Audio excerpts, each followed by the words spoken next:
Hello, good afternoon, good evening, good morning, good day, wherever you find yourself. Again, to welcome to Liberia Shall Rise. I'm Emmanuel G. Sapulus, you're sitting in the humble seat and privilege to serve as our host today on behalf of Mr. Augustine Sherry, who is on his way, hopefully back home, and we'll wish him safe travel back to the United States from wherever he's coming from. Ladies and gentlemen, today I want us to look at certain things that have happened in our country over the past 20 years. I'm trying to figure out what we have done.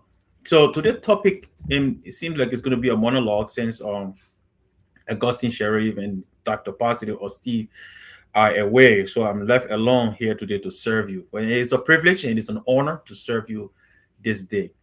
But I've been thinking and wondering in the last few days, in fact, for months and years now, and about our development process that we have in Liberia. And I've been thinking, is it really based on national policy, or is it based on policy, tangible policy that we can look at, or is it just politically motivated? Right? I mean, since 2006, after the war, after they elected Madam Ellen Johnson Sirleaf in 2005, she became president in 2006 to 2017 when she left office, and then Mr. Weah took over from 2017 coming to 2023, 2024. That's about 18 years. And I was looking and reading through IMF or World Bank, African Development Bank, the Arab lenders and other sources, and saw that there was a lot of money sent to Liberia. I mean, in the billions, right? In the space from 2006 to 2023, according to those sources, 24 point, I think 5 billion with a B were put in Liberia. These are money that entered the country for developmental purposes. I mean, they were targeting, according to them, healthcare, education, infrastructure, and other stuff. But after 24 years, and you're talking $24 billion, some of us still thinking, where did that money go? And it's and none of our education sector is developed. I mean, have we thought about it and why? Are Liberians asking? And that's why I asked this question. Is Liberia developmental, or Liberia development, is it based on politics or national policy?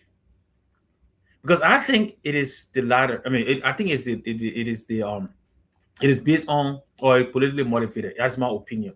I'm not an expert, but when I did the research and check from Ellen Johnson Sirleaf time when she took over, in fact, and we all know, I think 2000, between 2007 2010, Liberia had about 4 point something billion in debt, and that debt were forgiven to Ellen Johnson Sirleaf, and we started to build up more debts. Right?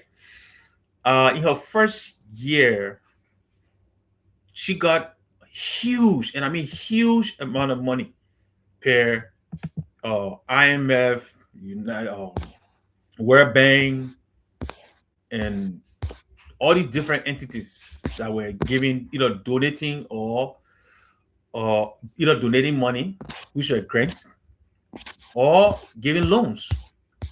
But then our question becomes, what happened to all that money? What happened to the billions and billions of dollars that were spent in Liberia in the space of from 2016, I mean 2006 to 2023? Right? We know there are some things that happened. We know there was an Ebola. We know it happened. We know COVID took place. But the Ebola alone, which I thought it was, I thought it was a few $100 million, but according to the United Nations, United Nations, WHO, and IMF, Liberia was given $1 billion for Ebola. $1 billion for Ebola.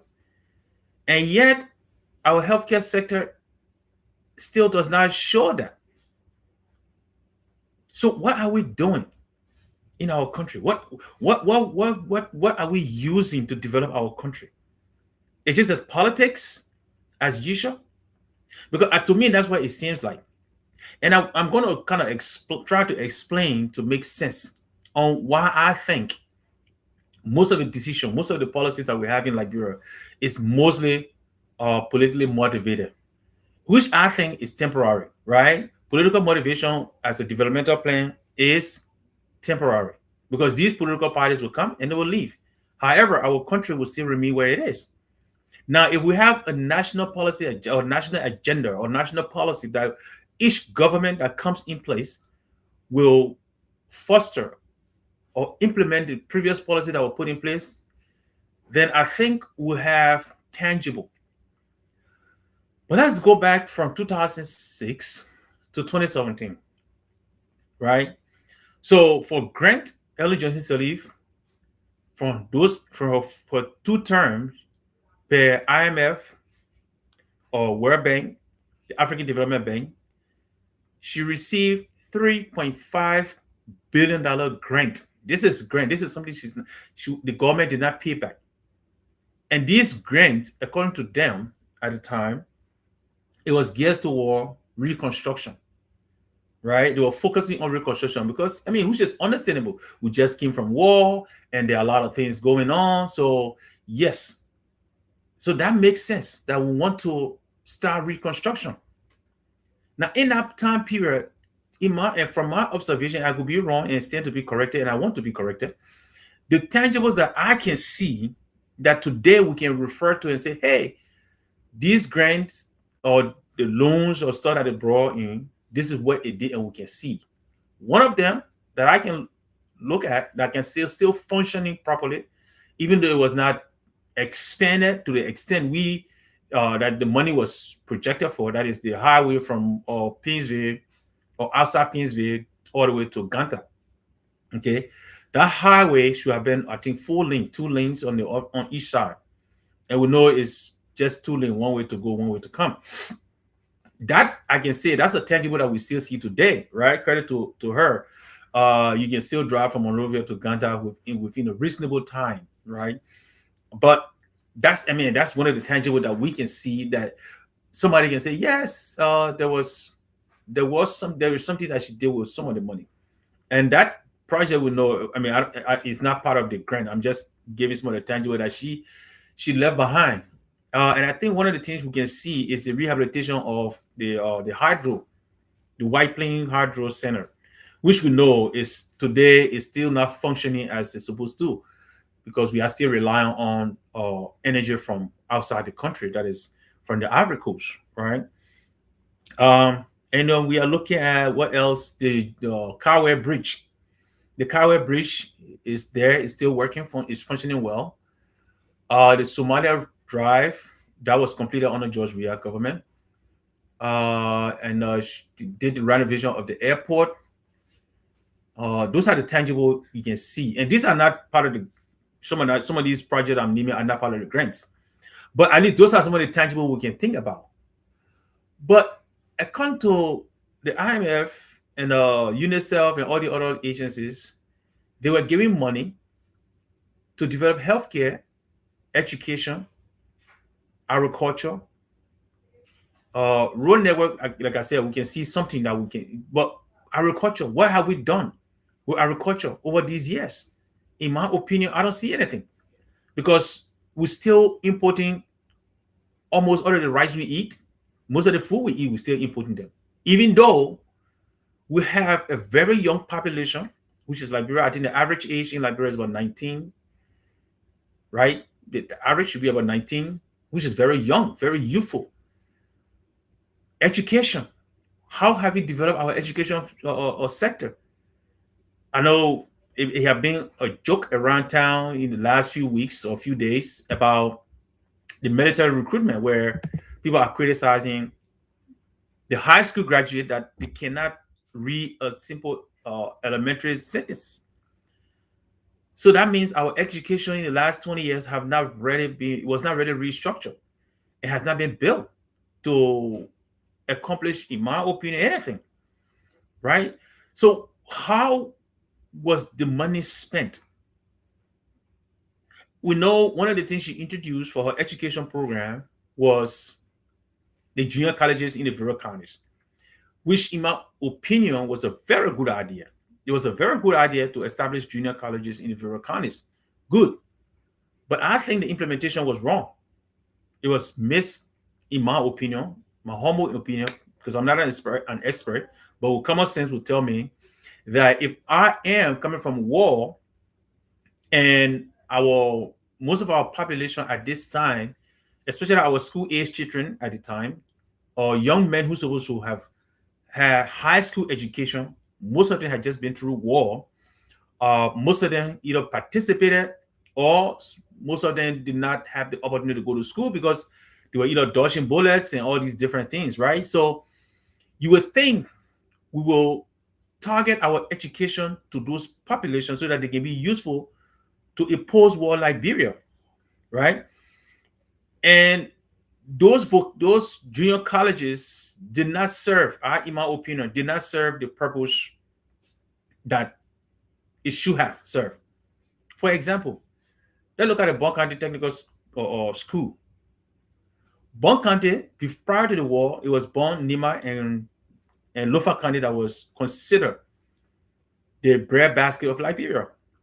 So I would have thought if you open a college or an education higher institution or whatever you want to call it in that part of the country, I would think you will focus more on agriculture. Why? Because let us not forget, for us who were in Liberia, Bon County was almost like the center of where most of Chancellor's fighters were, right? Most of them came in there because the NPRAG government, whatever Chancellor government that was there, have brought in people because just as populated as Monrovia is today, those days Banga became populated because that was the headquarters of the Chancellor's government at the time for a few years, and it attracted a lot of his fighters and a lot of people who felt that that was the place to be. Right, people from Bomi County, all the territory that he controlled, people were going there for survival or to live or to have access to urban area. So those people, most of them did not go back home to where they came from. So some of them made that place a home. That means, in my own assessment, the population that were there, the young population that were there, most of them had either outgrown high school or education age, in my opinion, and they would need something that they can work with their hands. They are young, they are energetic. So I would think agriculture, carpentry, masonry, mechanic, things that are easily as useful to that community. Because we're talking about reconstruction at this time, right? So if we're talking about reconstruction, I would think we should emphasize more vocational education. But we had all this money, right? In the space of 12 years, she had access to about $3.5 billion grant. This is not the FDI. This is not a foreign domestic. I mean, or it's not the foreign investment, foreign direct investment. That is not. In her time, we got 16 billion. During Madam Elijah's time, we got 16 billion who had access according to reports. And this report come from, you can find it on the IMF website. You can find it on World Bank, the African Development Bank, and so forth, right? There are many sources that I'm quoting from. $16 billion was infused, according to these sources, into the Liberian economy by foreign direct investment. 16 billion. Whether it is ArcelorMittal and all the other Chevron and these other oil company or other companies that went into Liberia, right? 16 billion plus the $3.5 billion grant that she got. So we're talking roughly $19 billion went into Liberia. But honestly, we can't see, I personally having traveled to most part of Liberia, the most populated areas in Liberia, that is Monrovia, Banga, Kakata, and Ganta. Those are, from my observation, those are the most popular cities that you can go to now in Liberia, right? And even during her time, those are the cities that you could go to at the time. And I don't see a lot of development for $16 billion. If some of these resources were being channeled to develop our country. Education, like I'm talking about education. Today, after let's take her time, 12 years plus, that's 18 years, because this other government will give us, we just got in power, right? But the fund I'm talking about are something that these entities say have was realized in Liberia. Ellen Johnson's lifetime was 19 point something billion dollar, right? Over 19 billion dollar. Let me put it that way. And some of these money was supposed to develop, agriculture, um, education, healthcare, uh, power or energy, water, safe drinking water, and so forth. But I know for a fact that the education sector is not where it's supposed. It is not even where it was prior to the war. Now, in fact, it's not even where it was during the war. Because I went to the school during the war. The education standard now is from my own assessment, is way below wartime education that we went to. The standard is so low, and it is reflective not just with these few days or assessment that was done by the military for recruitment. No, it is reflected in the House of Representatives, even in the Senate. And that is a disappointing part. Some of us are not shocked by it because I follow the House most of the time when they are in session, and some of us listen to the utterances and know that they are just there for the money. They are not there because they are educated and they are qualified in any way. Some of them who serve on committees, they don't even have a background in those committees. And in their offices, they don't have people who are educated or have background these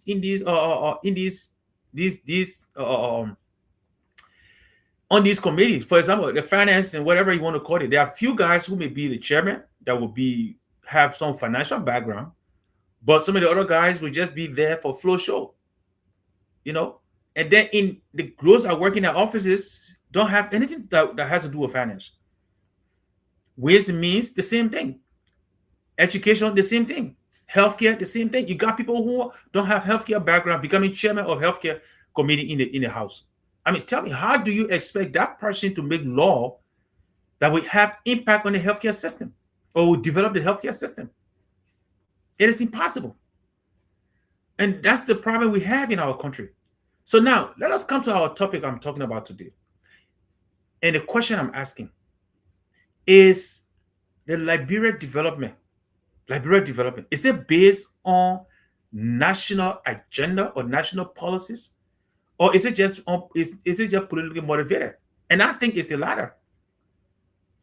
The reason I say that is because if you had a national agenda, right, and you say, look, this government or this every decision we're making after the war, just for the war, the first thing we do is rehabilitation, reconstruction, and also forth.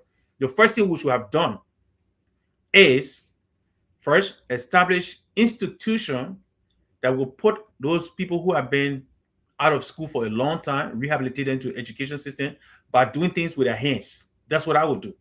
Train them on mechanic, train them with carpentry and stuff like that, so that they are marketable right away, instantly.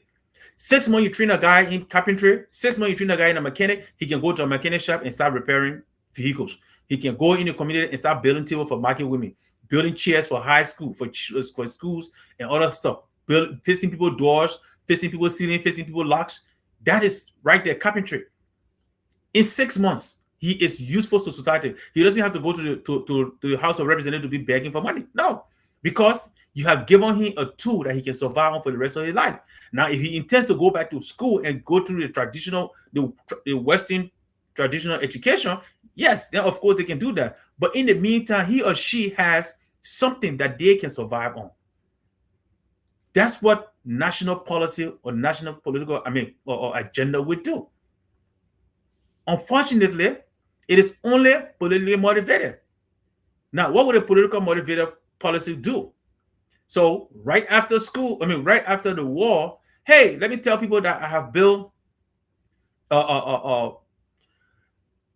junior high or junior colleges in all counties. That is a political motivation, in my opinion, because you only want to tell people when you have left office, hey, look, Ellen Johnson or this president built junior university, junior colleges everywhere in the country. But then the question is, what is the impact of that junior college in those various counties? So political motivation will give you that. It will put institutions in place just for the show, to show that you have done something, even though you have already not done anything. And people will clap for you. People will say, yes, we just built junior university in all the counties or in most of our counties. But in reality, you really did not do anything. You just created another room for confusion. What an agenda-based, a country agenda or policy we have done is first, fix the system that you have in place. We have MCSS, we have all the government schools. Fix those ones first. Train qualified teachers to be in those institutions first. Create the vocational schools. Let those people learn those things that they can learn so that they can start hands-on and do stuff for themselves, for self-survival. Because you just disarm these people who, for the past, some of them, 10, 15, 14 years, all they have lived on is looting. Right? Because those are some of the how we can call that, the side effect that we will in healthcare won't give medication to somebody that will say the side effect. So those are the side effect of war. The side effect of war is looting. It's people getting are people getting things that they don't earn. And if you do that for years and years, that's what become you're accustomed to. If the guy is 12 years old, 13 years old from 1990 and he was looting until he turns, and you get add 13 years to a 13-year-old boy. That's 26 years old. 26 years old, he have all of his youth, his teenage life, he has spent it looting. And then he's 26 years old. He have not gone to school. He have not learned any trade besides pulling a trickle and looting. And then you get him out. And you don't give him anything that he can do with his hand. After he have been using his hand for the last 13 years, 14 years, 10 years, whatever number he did, and you're going to tell him to go back to traditional academic school, it's difficult. So what we could have done is provide the skills that he or she will use in his or her community, so that when somebody's door is broken, he or she can fix it. Then when they are settled down, where they can provide for themselves, they can say, okay, you know what, let me go to school. We didn't do that. So in my opinion, that is based on political motivation, right? Political motivation to show that you have done something, but you have not really accomplished anything. So that education, that junior colleges, junior university, here we are, LU, right across the street from the executive mansion. The oldest university from Liberia College to University of Liberia. Here we are, 2026. Most of the junior high schools in the United States, the campuses are bigger than the University of Liberia, main campus on Capitol Hill. That is a disgrace. And not just the size, but the infrastructures are horrible looking. Bad shape. No good plumbing. No even good electricity. Right?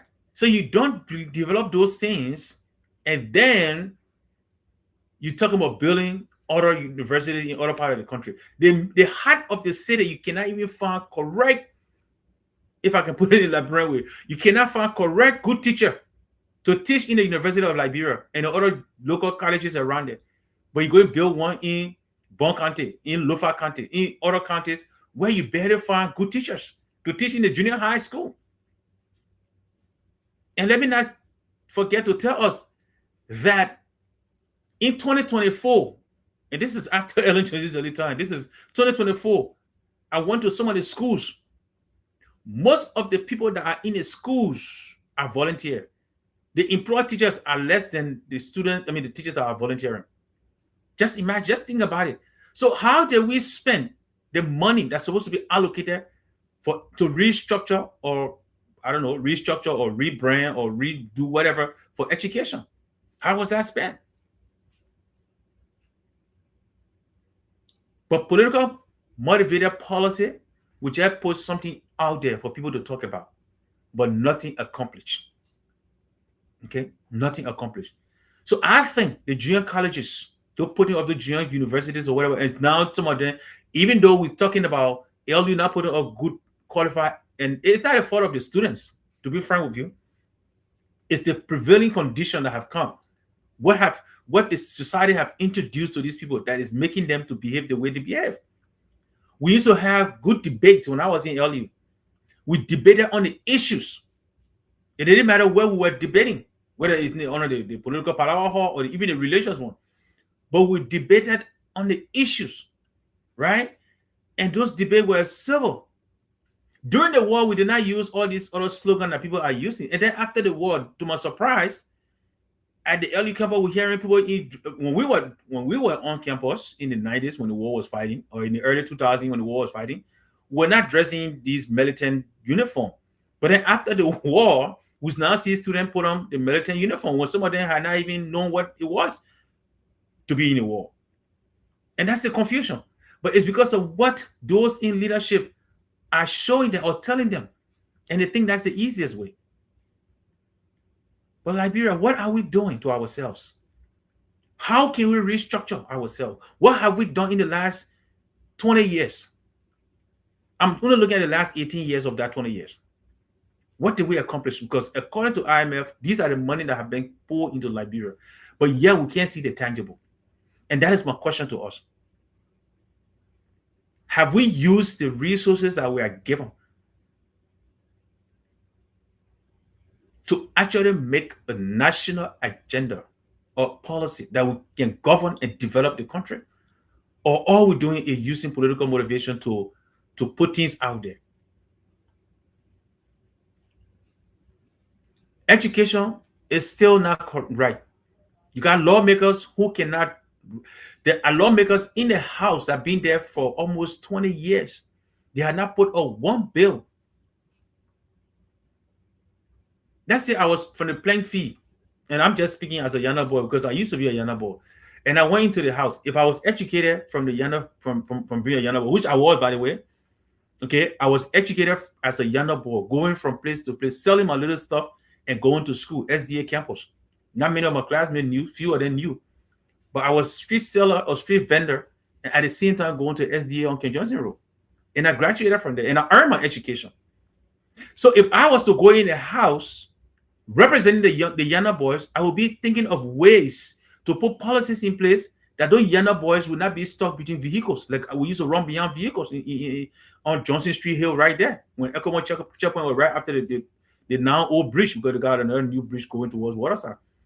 But the bridge towards, I think it's the Tucker Bridge, to going towards the Johnson Street. When we used to run behind vehicle over there, I will put policies, I will write policies to help those people to get off the street because most of them don't want to be there. That's what I would do as a guy coming from the field or the younger boy who got educated and went in the House. However, though, we have many of these guys who are going in the House without a career path. They have not done anything. So when they get there, a guy from the street or from some zinc shack, you put him in the House who had not even access to $100, and then you started giving all these incentives, and they go drunk. And that is why we need another education system in Liberia. That is training and teaching leaders, quote unquote leaders, because I don't think some of them are leaders, but quote unquote leaders, how to manage the finances. We need financial education. We need leadership training in the Liberian government and the Liberian public as a whole. Those are things we need. Because we got people who are in authority but lack leadership skills, in my opinion. And it has been proven. They lack leadership skills. But again, let's come back to what we're talking about. Is Liberian policy driven by political motivation or national agenda? I think it's mostly politically motivated. Politically motivated because, like some of the examples I show you, and it's happening today. Healthcare. Today, I know when Ellen Johnson Sirleaf was there, she was trying to, I think, build the Redemption Hospital. Today, we don't know where that is. And those are some of the problems we have in Liberia. We tend to build infrastructure and focus more on the infrastructure than those that will occupy the infrastructure. We tend to focus on the infrastructure than the system that will run the infrastructure. And there where some of our problems are. And that what makes most of our policy, most of the things we do, politically motivated. Because you're not doing it to benefit the country. You're only doing it to benefit your name. Because you're going to show, oh, this is what I did. This is what I did. I put this up, I put that up, I put that up. But when you in reality, you did really nothing. Healthcare, JFK, that building might be older than I am. JFK might be older than I am. That building is more than 50 years old. The population of Monrovia have grown, if not maybe 5 or 6 times when they built JFK. And we still expect JFK to serve that population. Even though we don't have the capacity. And I'll need to go back and check the Liberian doctors that we have in the country. Trained Liberian doctors. Because the last time when I checked, I think there were around 200. The Liberian doctor, I'm not talking about foreign doctors that are in Liberia. I'm talking about Liberian doctors. Okay? The one that is like, that are Liberians. 200 at the time when I checked. So far, I think, from what I know, we got only one neurosurgeon in the country. So you want to tell me how many persons he's going to serve? You know, I don't know if we still have bone doctor that we used to have. I know that the guy used to be a bone doctor. I don't know how many we have in Liberia right now. So you are to restructure your healthcare system, but we did not really train Liberians to be part of it. We rely more on the foreign donors to bring in some, in my opinion, some of the doctors I think were substandard doctors. And we got to be real with ourselves. And that's one of the problems Liberians have. We always feel that other countries going to send their best to our country. That is not true. No country is going to take their best and send it to your country to help your people. That is not true. It's not. And I'm not saying some of the doctors that came are not good doctors. No, that's not what I'm saying. There are some people who genuinely want to help. There are some people, out of the goodness of their heart, they want to go to countries that need it. But I can tell us that most of the people that leave their countries to come in a country like ours to make money, it's not because they are the best in their countries. No. No, they're not. We try to rely mostly on and respect foreigners than ours instead of training our own, bring them up. Why is it very good to bring up yours? Because one, he or she knows the environment. He or she easily communicate with the people. He or she knows the prevalence of disease that are within, because he or she have already experienced them at one point in their life. So they will know how to tackle it. They will do the right case study to fight those diseases as compared to a guy coming from India, a guy coming from some other countries. All he or she mind is on is what is in their country. And they try to kind of correlate what is the common and then to find the difference. That's a time. But if you train your own Liberian who knows the system, who knows what is going on, it is easier for them to replicate anything. So we need to start building a system, not just based on political motivation. Oh, I did this, I did that. Oh, that project, I started it. Oh, I only wrote the cost. I signed the contract. And really? I mean, and I see former presidents do this all the time. I did that project. She did. I supposed to do the one, and they're doing this one. What is that? All about politics. It's not about the people.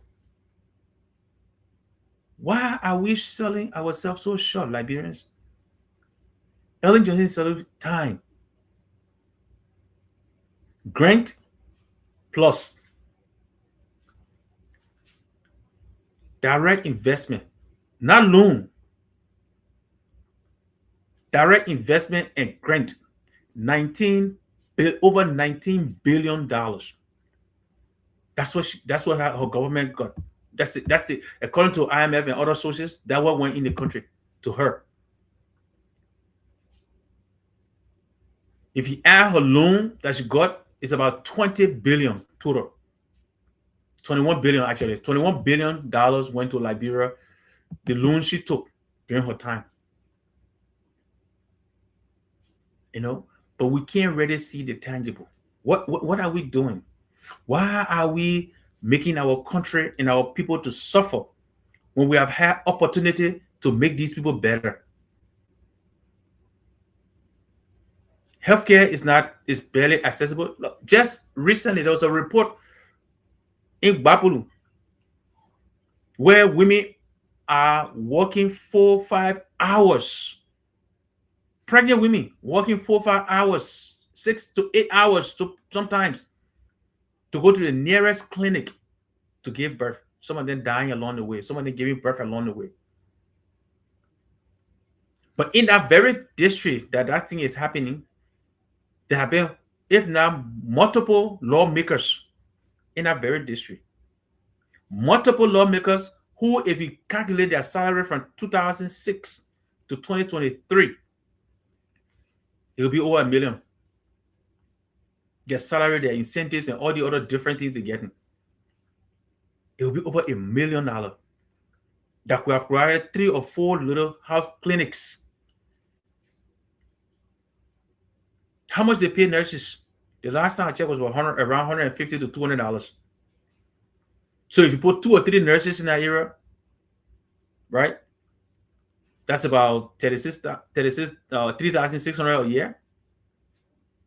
If you pay them 200, that's 2,400 a year times 3,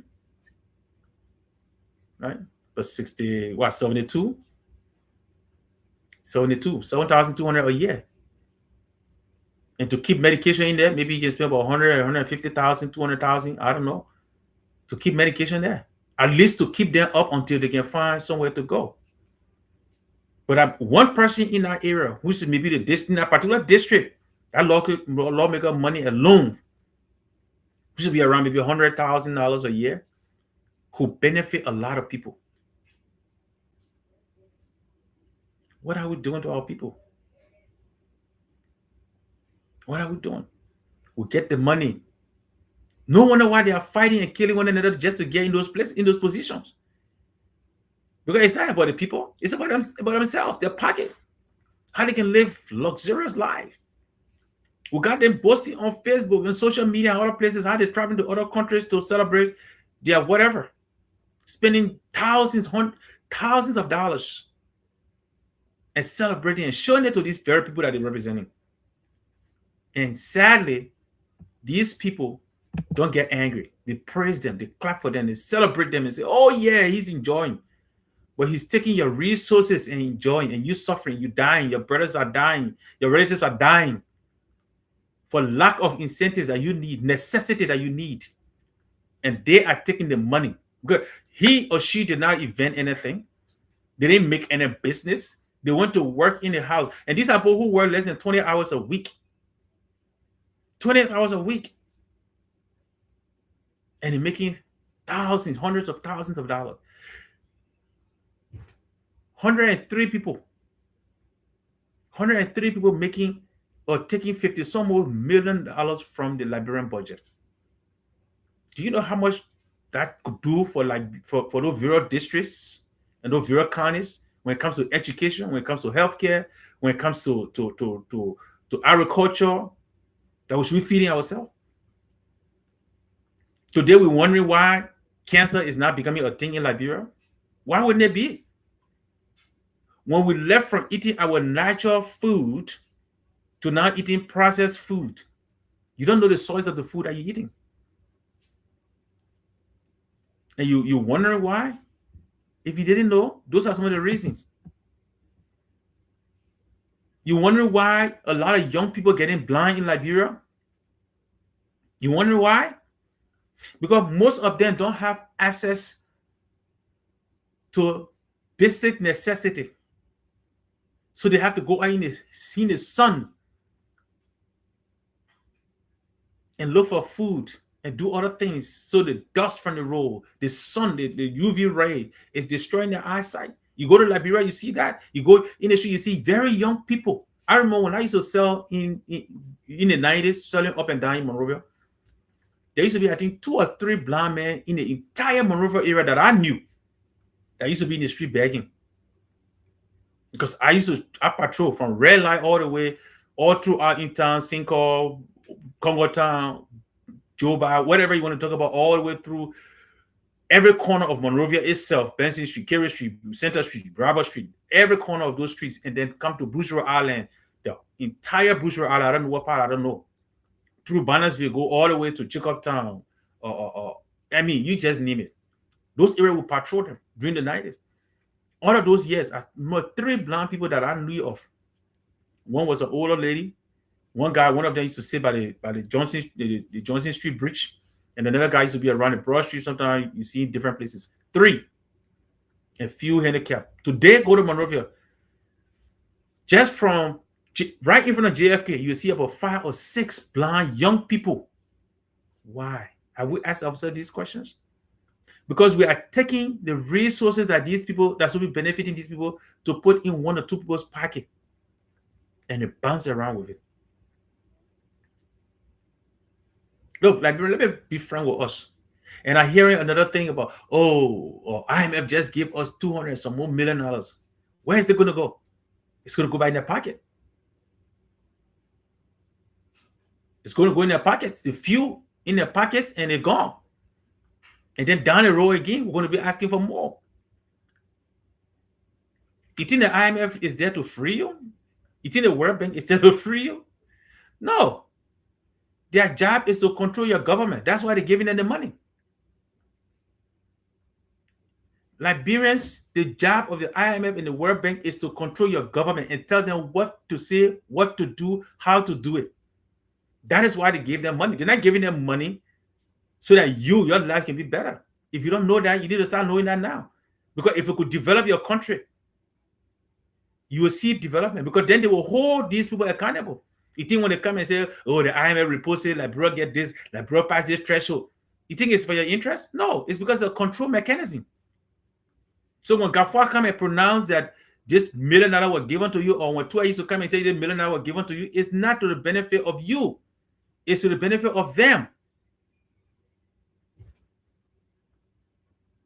Because you're selling your future, you're enslaving your future. It is easy for politically to sit and say, we just received $260 million. We received this one from the IMF. The IMF said we passed this scorecard. Have you asked yourself these scorecards that they're giving for your political leaders to celebrate their achievement? Has it trickled down to Bon-County? Has it trickled down to Grand Gita? I mean, we're talking in the space of 12 years, $21 billion went to Liberia.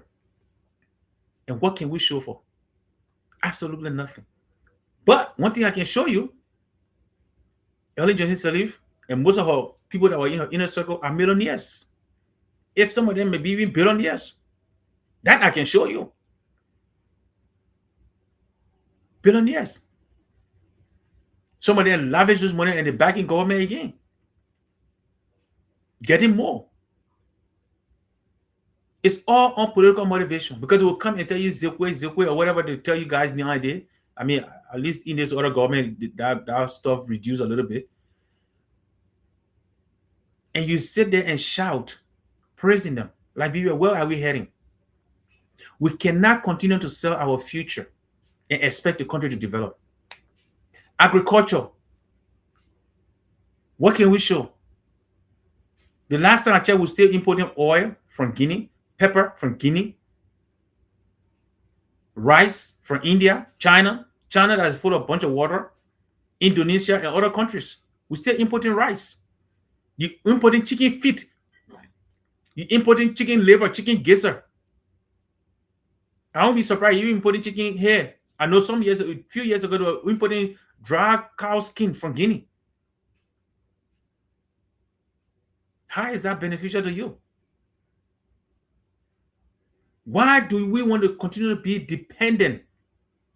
We are becoming so dependent that in my hometown, that back in the days, when you go there, you see food, fresh food. You go in my hometown, those in the 90s and before the 90s, before the war, during and before. You see food. You see you enter. You find chicken. You find whatever, fish, fresh crawfish. Today you go there, they're asking you to buy potato grain. Are you kidding me? That is what dependencies does to you, and that's what the IMF does to our country. It trickle downs. That's what trickle downs.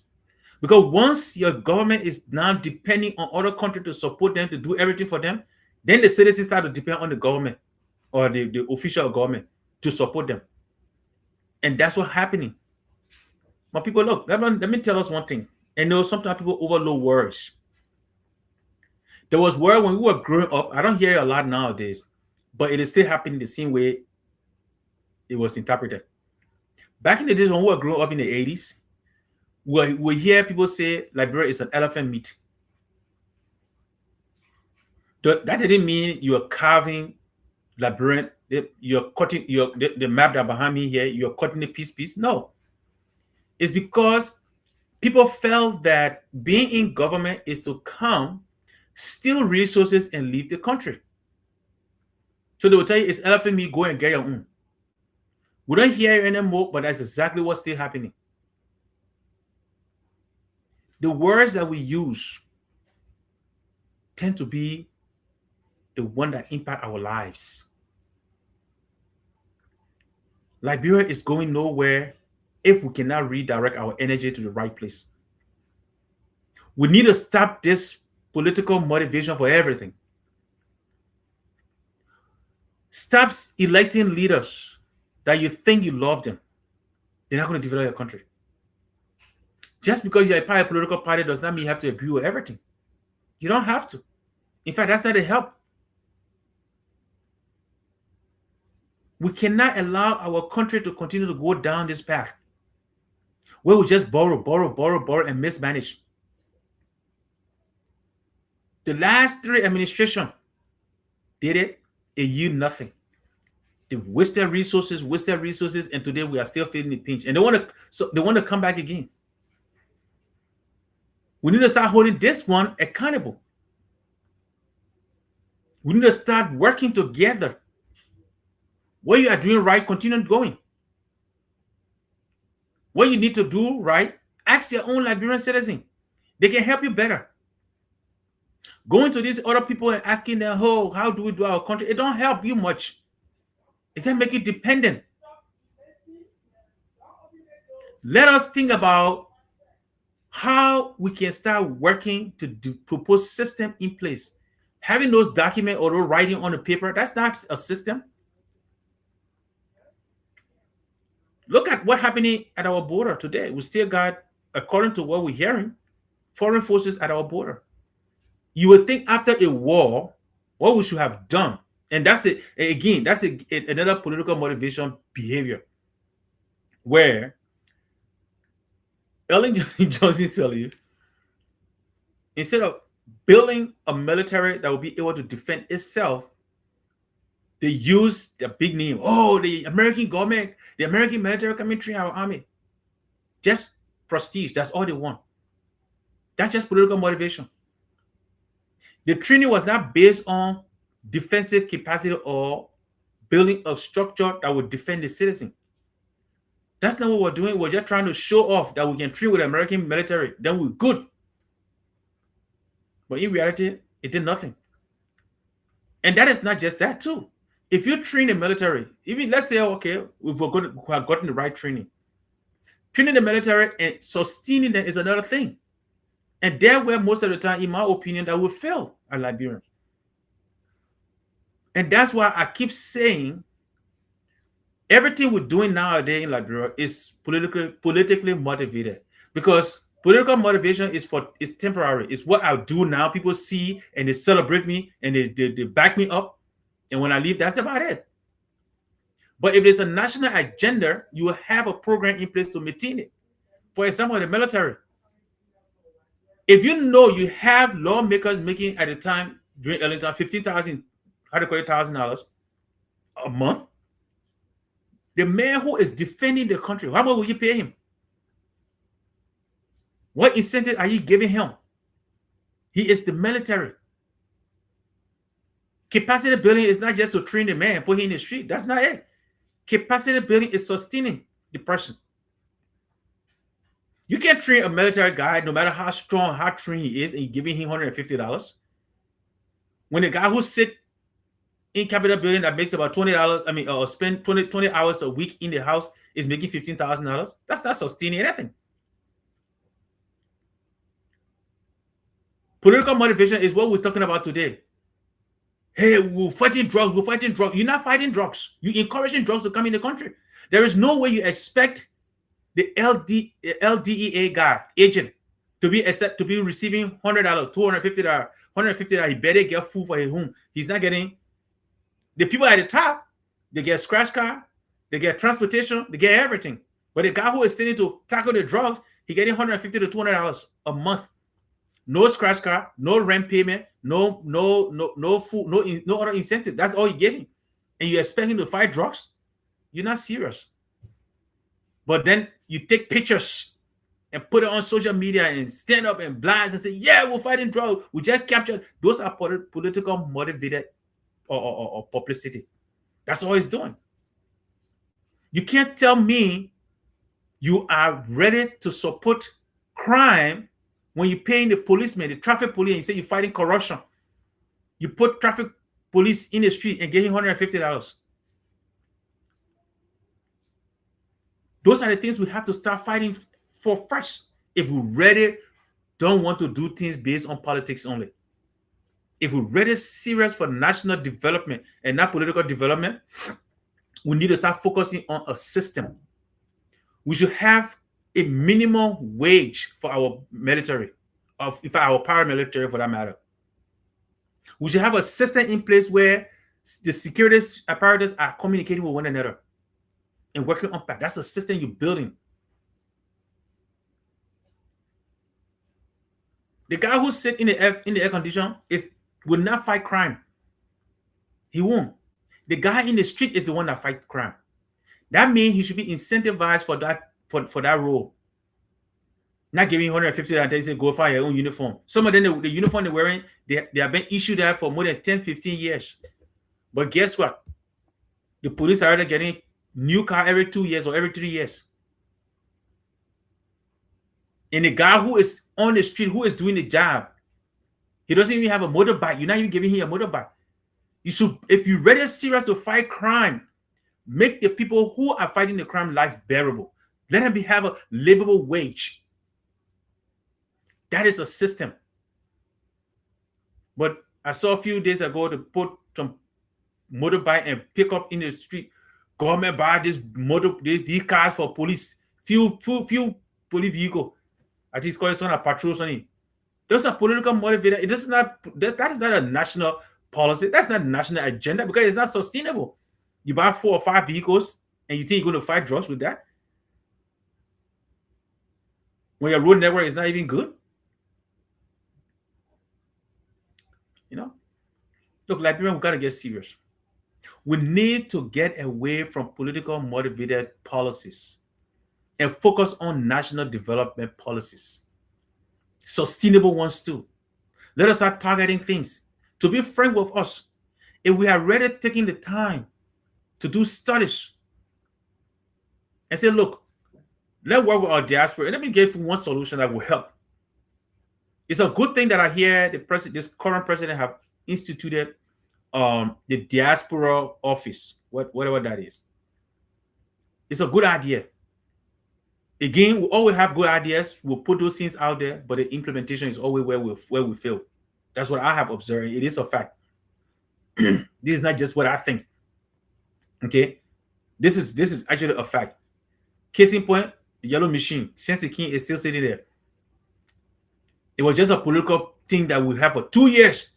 Yellow machine coming, yellow machine coming. You had 2 years to prepare for yellow machine. Didn't you know that yellow machine comes, you need driver, you need mechanic, you need all those things, you need operators? Yes. Why didn't you train people for that before the yellow machine could come? You could do the theory in the classroom. In fact, 100% of the education in Liberia that we see have always been theory. I didn't see any of the chemical that I studied in Liberia until I graduated from college. I mean, from high school. And even when I entered LU, most of the people were studying in chemistry, organic chemistry. We didn't see them. The highest lab that I had when I was in LU, under the Firestone building, there was usually about 100 to 150 students in our FQ building with 2 microscope. Was an onion peel. That's what we saw in the microscope. A whole biology period, a whole semester of biology, onion peel. That's what we saw. So 100% of all we learn in Liberia is theory. So it will be good to train the people on the theory, and when the machine comes, then you start to put it on hands-on. Then at least they got some idea. Or the ones that you have, they're putting on there because you should have some other machine in the country. You've been building roads for the last 20 years. We've been building roads. 15 to 20 years, we've been building roads. So start training people on those so that when the yellow machine comes, you can get the ball rolling. But when it's based on politics, it's difficult to have those plans in place. And let me give a pointer to the government now, because it's a work in progress. Today, I hear you are building diagnosis center. Great ideas, beautiful idea. And I hope some of your constituents can listen to this and start working with your diaspora offices in healthcare. Most of your Liberians here, they are in the healthcare field. From my own estimate, I will just looking at my community where I live in Houston, I will tell you about 40% of the Liberians in Houston are in healthcare. Nurse, laboratory scientist, medical assistant, doctor, or something in that line. So your diaspora office is supposed to start working with these people. As you build those diagnosis centers, which is a good idea, what you should start doing is thinking about, one, it's a laboratory, right? If it is laboratory, you got to start thinking about your policies. You got to think about what machines you're going to bring. What's the contract going to look like? Are you buying machines from company that are going to supply your laboratory, and then they're going to have an agreement? What kind of agreement you're going through? Are you buying or leasing? Those are all things you should start studying now. And if you're buying a lease or leasing, how long is that vendor going to be giving you reagents to continue your operation? How much is it going to cost? What discount can you get? And when you get those machines, who's going to train your people? Have you thought about the staffing? Because that's the most important part. To build the infrastructure is easy. But the most important thing, if you want to really have a national agenda,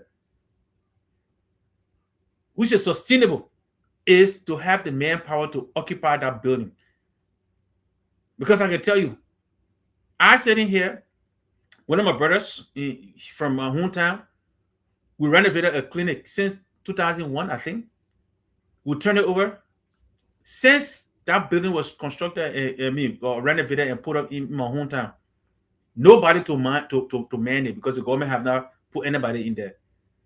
Can I call it a clinic? No, it's not a clinic because no one is getting there for treatment. So it's just a building sitting there with a name called clinic, but it's not a clinic. So if you build, and my point is, if you build a diagnosis center, and if it is not functioning as that center, you don't have the manpower to occupy it, to run it, to continue operation. It is not a diagnosis center. It is not. So the government should now start working with its Liberian citizens outside of the country. Work with your diaspora office to start thinking about ways that they can encourage their citizens to bring the expertise that they have back home. Most of us who are career-minded and working in our own field, we don't want to come to Liberia to work. Most of us, I can speak for myself, because I don't want to come to Liberia to work. But I do go to Liberia and I always volunteer to help. So the 1 or 2 weeks I'm there, if I'm spending 1 week with your team and training them on things that they can learn, it helps. That's my contribution to my country. And many Liberians, career Liberians, will want to do that. They're not coming to get a job. They just want to take their time to help so that tomorrow when they go there, when they need that service, it can be provided to them. And even if I'm not there, my relatives can get that service. That's the reason we do that. So I hope we can start thinking in that vein where we're working with our diaspora Liberians, wherever they are, in their field, so that they can be because every year, every month, almost Liberians are in Liberia. And you can use them. We volunteer here in America. We don't get paid. I go out volunteer my time to places. I don't get paid. The same thing we will do in Liberia.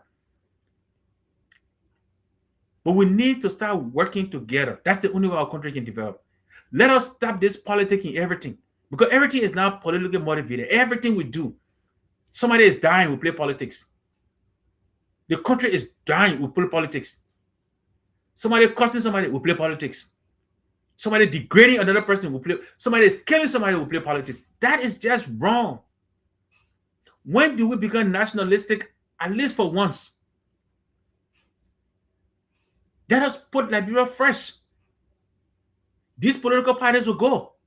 Case in point, two-way party, we no longer hear about them. NDPL used to be in the 80s. NPP, the 90s and early 2000s. Where are they? We can barely hear about them. Unity Party, CDC, who knows, 10, 20 years from now, we may not even hear about them again. You know? We used to hear about LAB, UP, UPP, and all those things in the 80s. We barely hear about them. We still hear about UP now because they're in power. But what I'm saying is Liberia will still remain in the absence of these political parties. So instead of focusing on politics as a developmental tool, let us focus on national agenda as a developmental tool. By building system, I think if we have national agendas and policies, we will build a system out of that. But politics, it's temporary because it's just why I'm there. When I'm gone, we forget about it. But we have national agenda and everybody is focusing on that. Now, this is what politics does. If we all Liberians focus first on the national agenda, we have the political will to implement the national agenda. That's the importance of politics. But politics should not take the place of the national agenda. That's my point I'm making, Liberians. Let us have a national agenda. We know it already. You don't have to go and develop it. We know we need good education system, good healthcare system. Road network have been paramount in the last 15 years at least, and we're working on that. Understandable? Okay, so healthcare or education, agriculture. That's one of the most important things that we keep missing. Agriculture is one of the most. A country that feeds itself will develop faster than any other country, than anything. If you can feed yourself, you will develop faster. But we allow politics to take over everything we do. So at the end of the day, the politicians benefit while the people suffer. The national port of entry have been politicized. So every government that comes in play to put something in there that will get them money. The next government comes, they put something in there that will get them money. So today, I know Ellen Johnson get her royalty there. George Weah will get his own. Maybe Boca putting his own there. By the time he leaves too, he get a royalty. So when they all leave, they get royalty coming. But the country is still tightening for the common man. That's politics. That's not national agenda. Doesn't benefit anybody besides those at the top. So, Liberia, look, I want to say thank you for your time. But look, before I leave, I want to say our country needs every one of us. I'm asking Liberians, wherever you find yourself, let us try to work together to contribute to the national development of our country. The only people that can develop Liberia are Liberians. That's the only people. History has shown us no amount of aids can develop your country. Most countries that have left, that have departed from receiving aids are developing. Loans, IMF loan. We see Botswana is doing well. Namibia is doing well. Tanzania started years ago. They're doing well. Ghana is starting to do the same thing. They're doing extremely well. Burkina Faso, that everybody said was a desert land, could amount to nothing. They're doing well. I don't care what you can say. You can say he's a dictator, whatever you want to define a dictatorship as. So we need to stop focusing on politics and focus on our country development. That's what we need to do. Get away. In my opinion, strong recommendation, run away from the IMF. Run. We need to run away from the IMF and the World Bank completely. Or else we'll continue to be enslaved. We'll continue to be controlled. We'll continue to be lied to with these scorecards that they give us. These scorecards are lies. Don't believe all those stuff. These guys come and sit in a car, they get their millions of dollars, they sit in an air conditioned car and patrol and go and come back and go and write their notes. Do they interview the boy in Baila? Do they interview the boy in Satan? In Sastan? In the Vera village? No, they don't. They sit in the car and they drive around and look for some pointers. And when they finish, they put checking the back, and they present it to the IMF. And then when they send out money, they come back and take some and carry with them. Let us stop enslaving ourselves for the benefit of the few people that are sitting on the top. 50 years from now, Liberia will remain. I may not be around, but I can tell you most of the people that are in government will not be around. But the citizens, the children of Liberia will be suffering because of the decision that they are making today. That is why we need a national agenda with a political will to back that national agenda up. Again, this is Liberia shall rise. And if Liberia shall rise, it requires, and we must put all Liberians on board, regardless of religion, ethnicity, political affiliation, creeds, or whatever. The first thing that should come is Liberia. Liberia, Liberia, Liberia. That's it. Every other thing should be in the back. And with that, I want to take this time to recognize the people that join me. Mr. Nathan Smith, thank you for joining us today. Welcome to Liberia Shall Rise. Please share the show. Mr. Emmanuel A. Ping, hey, my brother from back in the days, SDA Connect. I want to say thank you guys for joining me. And look, I'm passionate about developing Liberia, and I know you are. As long as you join us, we're going to continue pushing this message. We don't know who's going to hear one day and take our message to somebody. It may make sense to them, and they will do the right thing. And I want to also, Gilboy, DJ Czar, I want to say thank you for joining. Thank you, everyone, for joining us today. And as we leave, we want to say again, God bless you. Have a wonderful weekend and have a wonderful new week. Be blessed. And next Sunday is Mother's Day. And I hope to have, if not full house, but I have another brother with me that will, instead of I'm doing the monologue, we'll have a conversation and we'll have various views on things that we'll discuss. And hopefully he can give us some updates from where he's coming from. Again, I want to say thank you. Have a wonderful and a blessed day.